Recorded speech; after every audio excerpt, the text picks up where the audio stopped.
Bismillahirrahmanirrahim. Assalamualaikum warahmatullahi wabarakatuh. Alhamdulillahi rabbil alamin. Wa bihi nasta'inu ala umri dunya waddin. Wa sallallahu ala nabiyyina Muhammadin wa ala alihi wa sahbihi ajma'in. Amma ba'd. Kita panjatkan puja dan syukur kehadirat Allah tabaraka wa ta'ala. Pada kesempatan malam yang berbahagia kali ini, kita masih kembali diberi kekuatan, kesehatan, hidayah serta taufik dari Allah Jalla wa'ala, sehingga kita bisa kembali menghadiri pengajian rutin tafsir kita ini di Masjid Agung Darussalam Purbalingga. Kita berharap semoga Allah Subhanahu wa ta'ala berkenan untuk melimpahkan kepada kita semuanya ilmu yang bermanfaat, sehingga bisa kita amalkan sebagai bekal untuk menghadap kepada Allah Jalla wa'ala. Amin. Salam dan salam semoga senantiasa tercurahkan kepada junjungan kita Nabi besar Muhammad sallallahu alaihi wasallam, kepada keluarganya, sahabatnya, dan umatnya yang setia mengikuti tuntunannya hingga akhir nanti.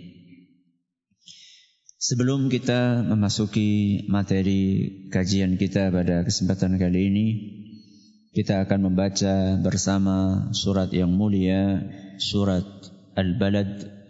Semoga Allah Subhanahu wa ta'ala memberkahi majelis kita. A'udzu billahi minasy syaithanir rajim.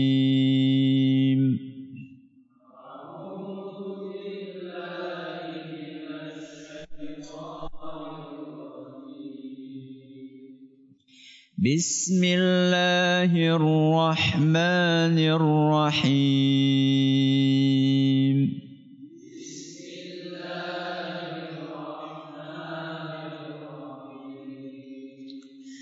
La uqsimu bihadzal balad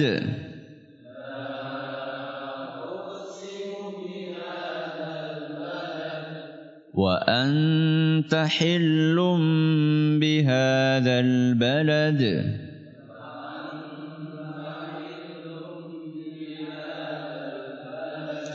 wa walidin wa ma walad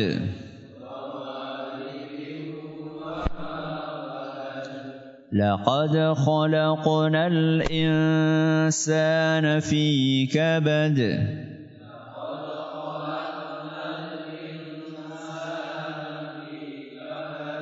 ayahsabu an lan yaqdira alayhi ahad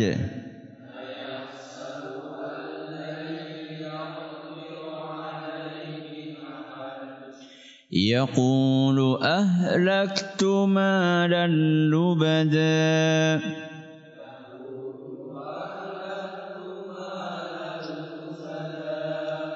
ayahsabu an lam yarahu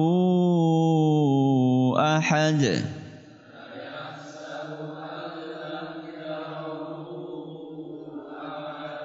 alam naj'al lahu 'aynayn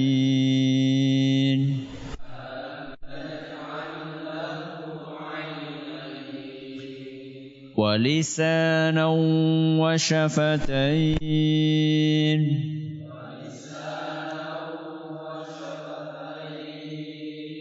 wa hadainahu najdayn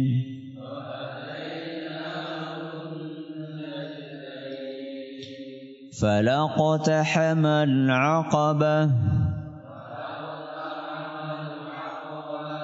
wa ma adraka mal 'aqabah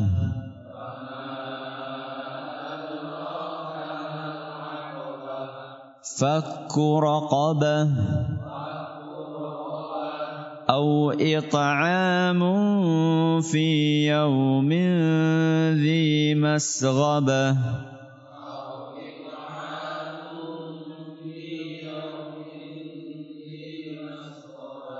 yatiman dha maqrabah أو مسكينا ذا متربة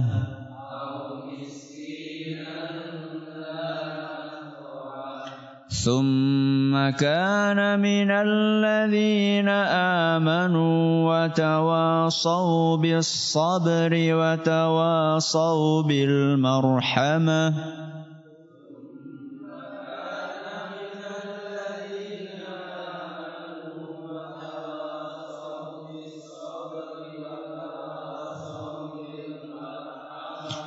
أولئك أصحاب الميمنة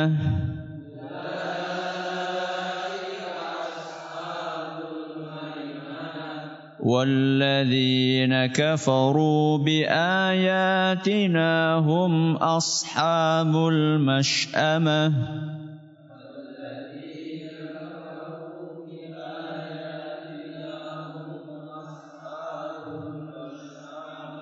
عليهم نار مؤصدة.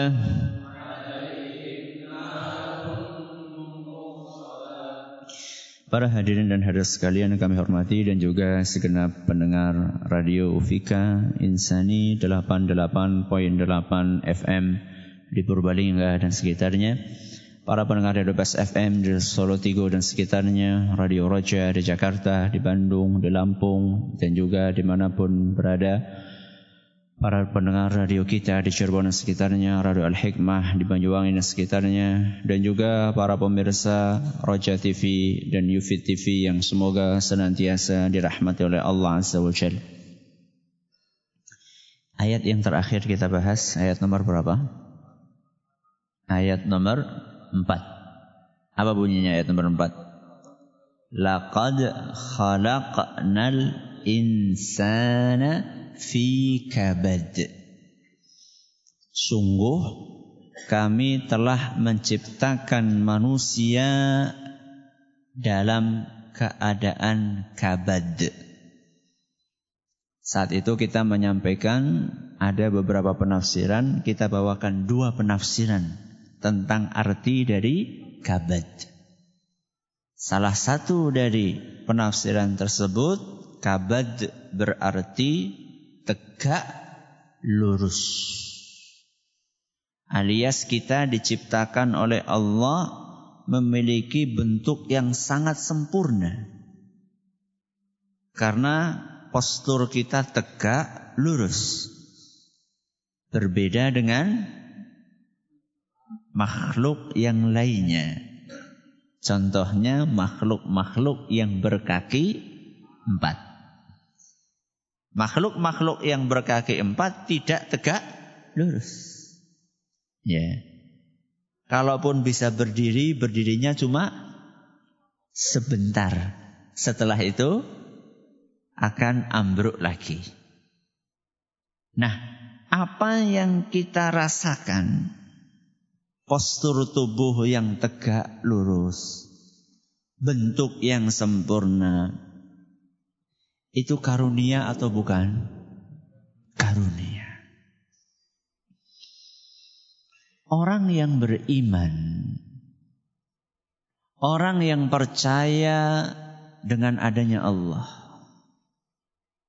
orang yang selalu menghadirkan perasaan akan nikmat-nikmat Allah di dalam hatinya, saat mendapatkan karunia, maka sikap dia adalah bersyukur. Ini sikapnya orang yang beriman. Tapi lain cerita dengan orang yang tidak beriman. Orang yang tidak beriman, saat dikasih karunia dari Allah Subhanahu wa ta'ala, entah itu bentuknya kesempurnaan tubuh, entah itu bentuknya kekuatan fisik, entah itu bentuknya wajah yang ganteng atau cantik. Orang yang tidak beriman akan menjadikan karunia-karunia tersebut menjadi sarana untuk lupa diri alias sombong. Maka diingatkan oleh Allah dalam ayat selanjutnya. Ayat yang keberapa? Ayat yang kelima. Yang bunyinya ayahsabu allayyaqdira alaihi ahad. Yang terjemahannya, apakah dia, yaitu manusia, apakah manusia mengira bahwa tidak ada sesuatu pun yang berkuasa atasnya? Atau dengan kata lain, apakah manusia lupa bahwa ada zat yang jauh lebih besar, yang jauh lebih kuat, yang jauh lebih sempurna dibandingkan dia? Siapakah zat itu? Allah Subhanahu wa ta'ala. Maka kita perlu waspada. Di satu sisi kita bersyukur dikasih karunia postur tubuh yang sempurna. Tapi di sisi yang lain, setan akan masuk lewat karunia ini untuk menumbuhkan perasaan sombong di dalam hati kita. Makanya biasanya orang-orang yang sombong, orang yang sombong itu orang yang punya kelebihan. Kelebihan harta, kelebihan fisik, kelebihan jabatan. Ya. Rata-rata orang yang sombong adalah orang-orang yang punya kelebihan. Saya katakan rata-rata. Bukan berarti yang sombong hanya orang-orang itu. Ada saja orang yang tidak kaya tapi sombong. Ya, miskere sombong. Saya pernah melihat ada sebuah kendaraan roda 3. Ya, kendaraan roda 3. Itu di bempernya itu dikasih stiker. Biar kere asal sombong. Makanya tadi saya katakan rata-rata. Berarti enggak semuanya. Ada juga orang yang kere tapi sombong gitu loh. Dan biasanya yang petantang, petenteng itu adalah orang yang postur tubuhnya gede. Jarang ada orang kerempeng, jalannya itu apa? Petantang, petenteng itu jarang. Ya.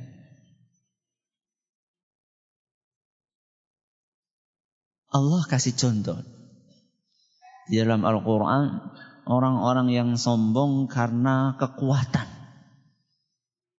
Karena fisik yang sempurna. Yaitu kaum Ad. Kaum Ad.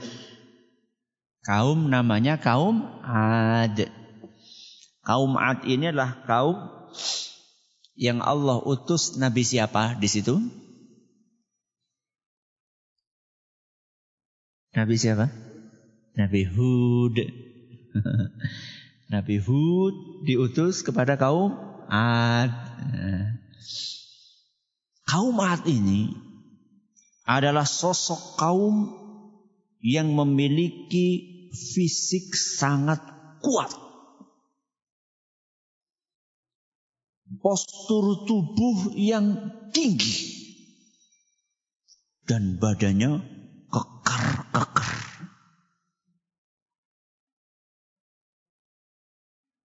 Bahkan ada sebuah ayat di dalam Al-Quran menggambarkan kesempurnaan postur fisik mereka, yaitu dalam surat Al-Fajr ayat 8. Jadi kisah kaum Ad ini insyaallah nanti kita akan bahas lebih luas saat kita menyelesaikan surat Al-Balad. Habis itu surat Al-Fajr. Allah berfirman dalam surat Al-Fajr ayat 8, allati lam yukhlaq mithluha fil bilad.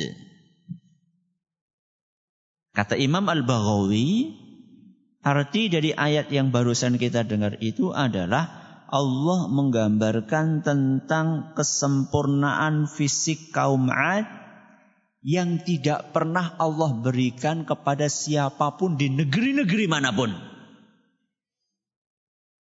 Alias memang mereka itu betul-betul posturnya memang perfect. Postur yang sempurna. Dengan modal kekuatan fisik itu, maka mereka itu kalau bikin rumah, itu bikin rumah nggak tanggung-tanggung. Disebutkan dalam surat yang sama, ayat sebelumnya, Irama Dzatil Imad. Mereka itu kalau bikin bangunan itu tiangnya tinggi-tinggi. Dan itu mereka bikin bukan karena keperluan. Kan ada sebagian orang, gaya temen umahe tingkat kepriye maning wong tanahe sempit, anaknya akeh. Itu lain masalah ya.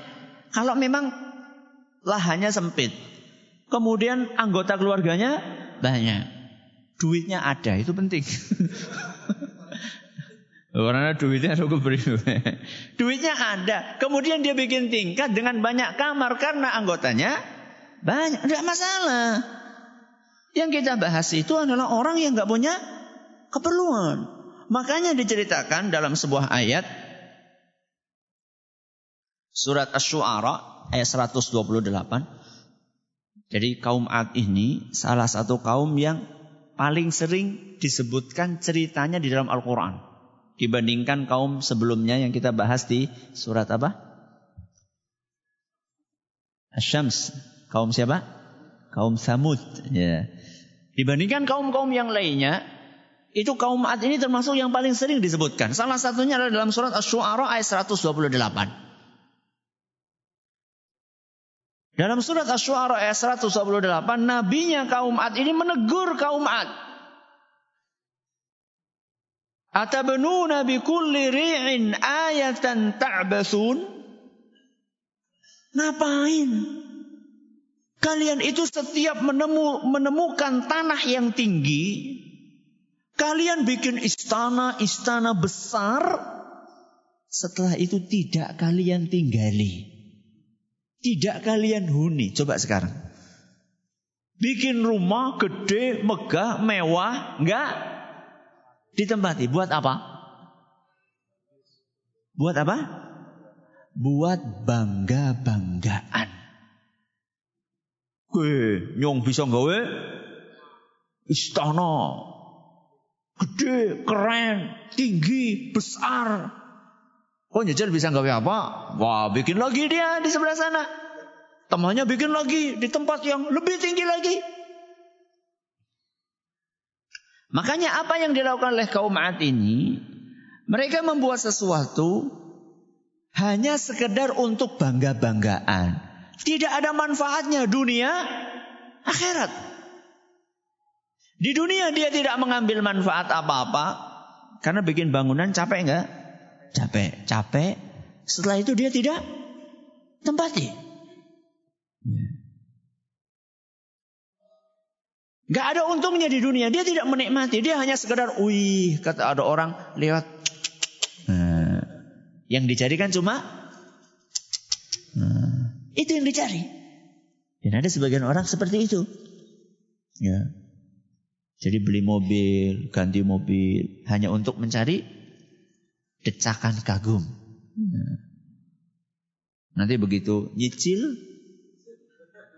ya si nyicil dewek. Teman-temannya yang itu nggak ada yang mau bantu. Jadi yang dia cari itu hanya sekedar begitu berangkat ke kantor, kemudian orang-orang pada, anyar mani. Setelah itu yang pusing siapa? Sendiri. Ya. Masalah itu urusin sendiri. Yang penting dia udah mendapatkan katanya kepuasan. Ya. Jadi apa yang dilakukan oleh kaum apa tadi? 'Ad. Itu sekedar untuk pamer, sekedar untuk bangga-banggaan. Bahkan sampai level Di dalam ayat selanjutnya, tadi Syu'ara ayat berapa? 128. Ayat 129, Nabi mereka masih menegur kaum Ad itu dengan mengatakan wa tattakhiduna masani'a la'allakum takhludun. Kalian juga bikin benteng-benteng yang kokoh. Kalian pikir saat kalian tinggal di benteng tersebut kalian akan kekal. Jadi dia pikir kalau misalnya sudah bikin benteng itu malaikat maut tidak bisa masuk gitu ya. Wah, andel banget dia. Ya, gemboke ana 10 misalnya. Dia pikir mereka akan kekal ketika tinggal di dalamnya. Ya. Dengan kekuatan-kekuatan fisik yang mereka miliki tersebut, mereka lupa diri. Sehingga Allah rekam perkataan mereka dalam surat Fussilat ayat 15. Udah berapa surat tadi? Ya, saya bilang tadi kan di awal bahwa kaum Ad itu salah satu kaum yang paling banyak disebutkan ceritanya dalam Al-Quran. Dan dalam banyak surat. Bukan hanya satu surat saja. Dalam surat Fussilat ayat 15, Allah menceritakan bagaimana kesombongan kaum Ad. فَأَمَّا عَادٌ فَاسْتَكْبَرُوا فِي الْأَرْضِ بِغَيْرِ الْحَقِّ. Adapun kaum Ad, mereka congkak, mereka sombong di muka bumi ini dan tidak mempedulikan kebenaran. Waqalu, dan mereka berkata, man asyaddu minna quwwah. Siapa yang lebih kuat dari kami? Alias mereka merasa gak ada satupun yang bisa mengalahkan. Langsung dibalas sama Allah. Kelanjutan ayatnya, awalam yarau annallaha alladhi khalaqahum huwa ashaddu minhum quwwah. Kenapa mereka tidak berpikir? Kenapa mereka tidak merenung bahwa yang menciptakan mereka siapa? Allah. Itulah yang lebih kuat dibandingkan mereka. Ya jelas tuh. Yang menciptakan ya jelas lebih kuat. Tapi mereka tidak berpikir. Diajak beribadah sama kaum Hud, sama Nabi Hud menolak. Beribadah kepada yang menciptakan mereka. Gak mau mereka. Maka subhanallah. Apa yang terjadi dengan rumah-rumah mewah mereka? Allah subhanahu wa ta'ala utus salah satu makhluknya yang kecil. Apa itu? Pasir. Apa? Pasir. Allah utus pasir. Beserta dengan angin. Nah, angin pasir. Seperti apa Ustadz angin pasirnya? Sampai bangunan mereka tidak kelihatan lagi. Berarti kira-kira anginnya pasirnya pira. Mereka nyari tempat-tempat untuk bangun istana di tanah yang tinggi-tinggi. Secarane nang puncak Gunung Slamet padane. Siji gawe nang puncak Merapi, sijine gawe nang puncak Semeru padane. Kemudian semuanya enggak kelihatan, kurugan pasir. Tertimbun pasir sampai enggak kelihatan sedikit pun bekasnya. Ingin tahu kekuatan Allah? Itulah kekuatan Allah. Sedikit dari kekuatan Allah. Rata, tertutup dengan pasir. Sehingga banyak arkeolog. Apa arkeolog?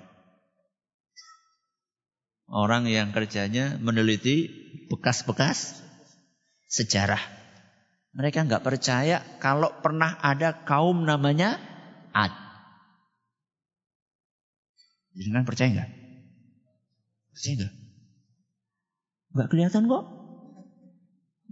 Kenapa percaya? Karena Allah yang menceritakan itu. Masa Allah bohong? Tidak bisa diterima. Allah nggak mungkin bohong.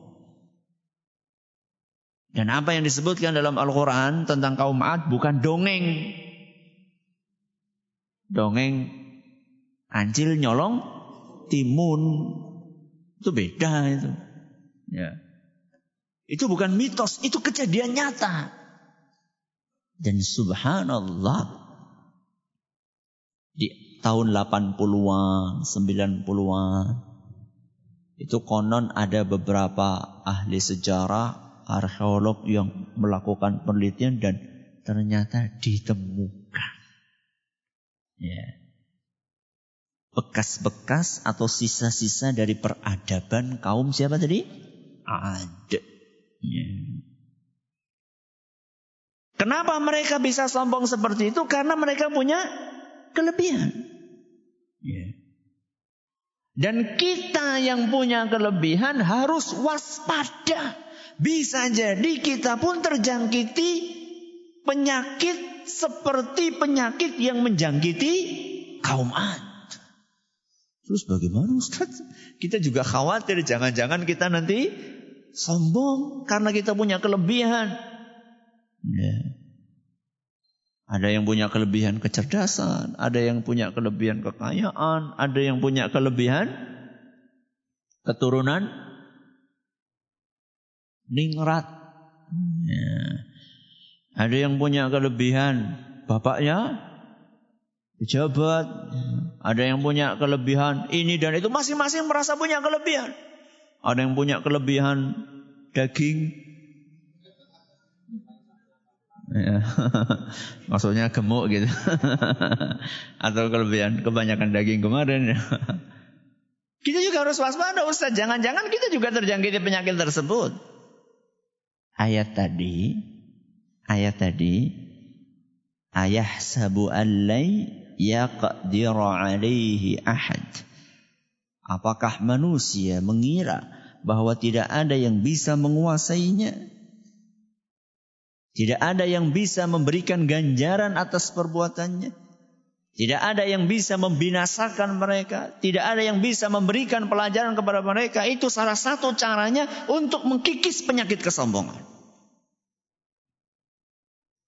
Cara yang lain bagaimana Ustaz? Kenali diri kita. Kenali diri kita. Alhamdulillah Ustaz. Nyong ya wis kenal Ustaz. Jenengku ya Fulan bin Fulan. Bukan itu maksud saya.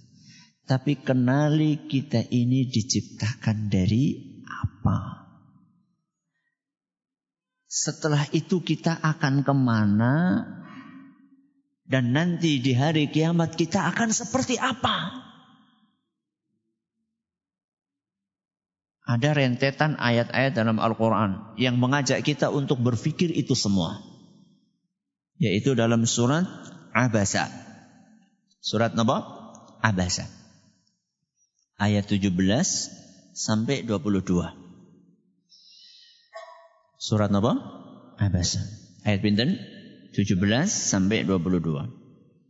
Allah Subhanahu wa taala berfirman, "Qutilal insanu ma akfarah." Manusia binasa. Manusia binasa. Alangkah kufurnya dia. Min ayyi syai'in khalaqah. Apakah dia tidak pernah berpikir dari apa dia diciptakan? Min nutfatin khalaqahu faqaddarah. Dia itu diciptakan dari setetes air. Yang itu nempel di sarung kita, kita malu. Alias air yang hina. Malu nggak kalau ketahuan sarung kita ada bekasnya itu? Malu? Apa bangga? Bangga atau malu? Perlu dikumbat ya, Neng. Malu toh? Malu. Padahal kita diciptakan dari itu. Allah Subhanahu wa ta'ala menegaskan, mengingatkan kita, min nutfatin khalaqahu. Allah Subhanahu wa ta'ala ciptakan manusia dari setetes cairan yang kita sendiri merasa malu ketika itu terlihat di pakaian kita atau kita sendiri untuk menyebutkan namanya. Kita kadang-kadang agak gimana gitu. Faqaddarah. Dari setetes mani tersebut Allah ciptakan, kemudian Allah bentuk tubuh kita. Summa sabila yassarah. Kemudian jalan hidupnya dimudahkan sama Allah. Dikeluarkan dari perut ibu kita. Kemudian bisa makan, bisa minum, bisa bekerja. Semuanya dimudahkan oleh Allah Subhanahu wa ta'ala. Setelah itu, summa amatahu fa'aqbarah. Setelah itu oleh Allah dimatikan. Setelah dimatikan, dikubur. Yang dahulu petantang petenteng di atas tanah, setelah itu dimasukkan dan diuruk di dalam tanah. Cukup sampai di situ tidak? Summa idza syaa ansyarah. Kemudian setelah itu ketika Allah berkehendak, maka Allah akan membangkitkan manusia tersebut untuk mempertanggungjawabkan setiap perbuatan yang dia lakukan. Ketika kita menyadari dari apa dan akan kemana, start dan apanya, finishnya, begin dan endnya, ya. Awal dan akhirnya. Kita sebelumnya gak ada. Makanya orang-orang yang Masya Allah mungkin punya postur tubuh yang keker. Dan itu karunia dari Allah. Dirawat gak masalah. Berarti kita nge-gym gak apa-apa Ustaz?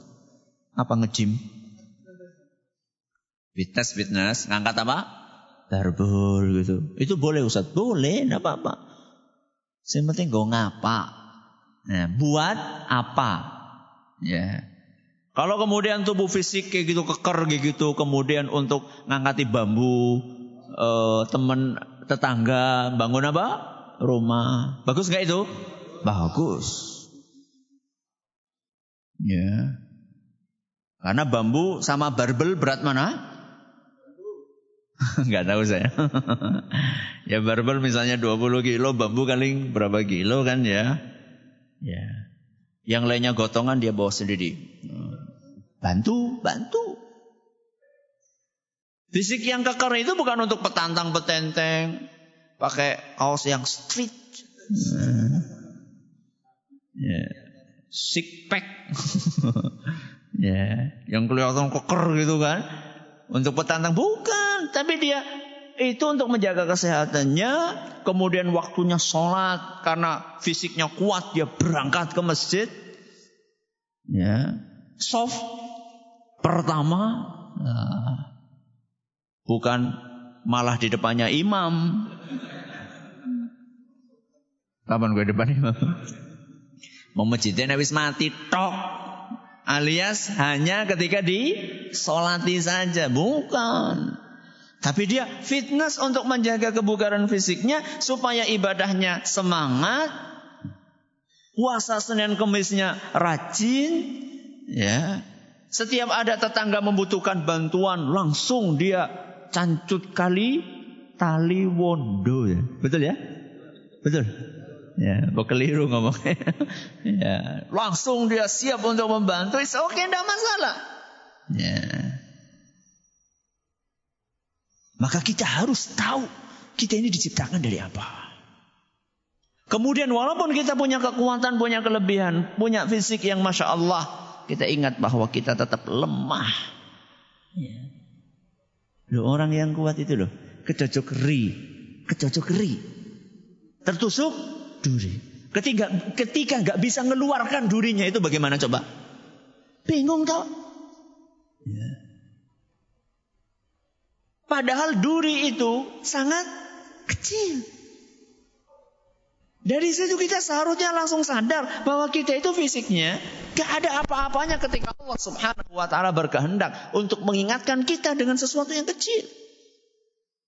Makanya konon Raja Namrud. Raja siapa? Namrud. Raja Namrud itu raja yang angkuh menghadapi Nabi siapa? Nabi Ibrahim alaihissalam. Ya. Punya pasukan ratusan ribu. Nantang Nabi Ibrahim. Jadi, pasukanmu mana? Ayo lawan aku. Suruh Tuhanmu itu ngirim pasukan. Masya Allah. Nantang kok nantang? Allah subhanahu wa ta'ala. Apa yang Allah utus? Bukan burung. Lebih kecil dari burung. Apa? Nyamuk. Di dalam kitab Bidayah wan Nihayah dari Imam Ibnu Katsir disebutkan kisah tersebut. Ketika mereka sudah siap dengan sekian ratus ribu pasukan tentaranya, mereka nunggu kedatangan tentaranya Allah. Mana tentaranya Allah kirim? Ternyata enggak. Lama kemudian, nun jauh di sana, matahari tertutup. Gelap, enggak kelihatan. Apa ini? Menutupi langit. Tahu-tahu dekat. Allahu Akbar. Digigiti sampai dagingnya habis. Itulah salah satu bala tentaranya Allah subhanahu wa ta'ala. Sedangkan Namrud sendiri bagaimana? Satu tok nyamuk.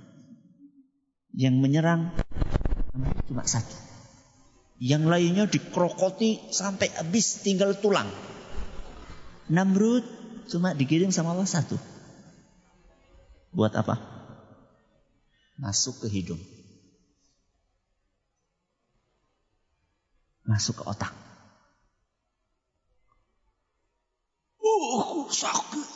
Sakit.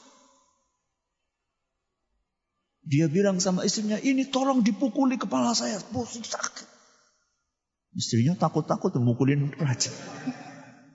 Ternyata dipukuli enggak sembuh-sembuh. Akhirnya nyuruh pengawalnya, ayo pukuli, keras, kurang keras. Wah, marem banget. Kata Imam Ibnu Katsir, di situ disebutkan, Allah biarkan dia kesakitan dengan seekor nyamuk yang masuk lewat hidungnya tadi selama 400 tahun.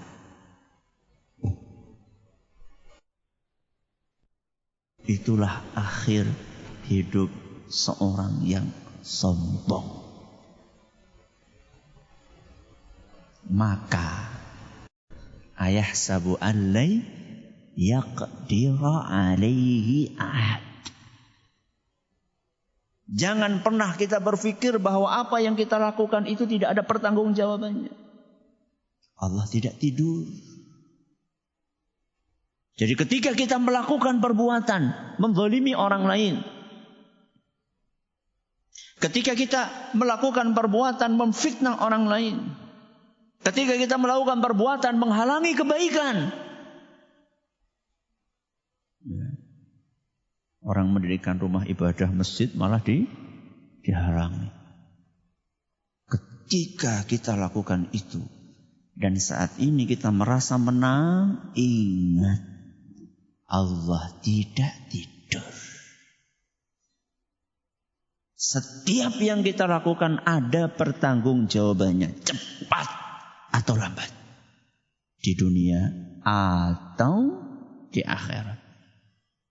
Ayahsabu allai yaqdira alaihi ahad. Apakah manusia mengira bahwa tidak ada yang bisa menguasai, menghukum, memberikan ganjaran atas apa yang dia lakukan? Mudah-mudahan kita bisa mengambil pelajaran dari apa yang tadi kita simak. Sekedar mengingatkan, tadi sudah diumumkan besok Ahad yang kedua. Ahad yang kedua itu jadwal rutin pengajian sirah Nabi kita Muhammad sallallahu alaihi wasallam bertempat di Masjid Agung Baitus Salam Purwokerto jam 9 lewat. Jam 9 lewat. Jadi bisa lewat 15, bisa lewat 30 gitu ya. Jadi agak fleksibel ya, agak fleksibel hari Ahad. Wallahu ta'ala a'lam wa a'lam. Terima kasih atas perhatiannya. Menurut segala kekurangannya kita tutup dengan membaca Subhanakallahumma bihamdika asyhadu an la ilaha illa anta astaghfiruka wa atubu ilaik. Assalamualaikum warahmatullahi wabarakatuh.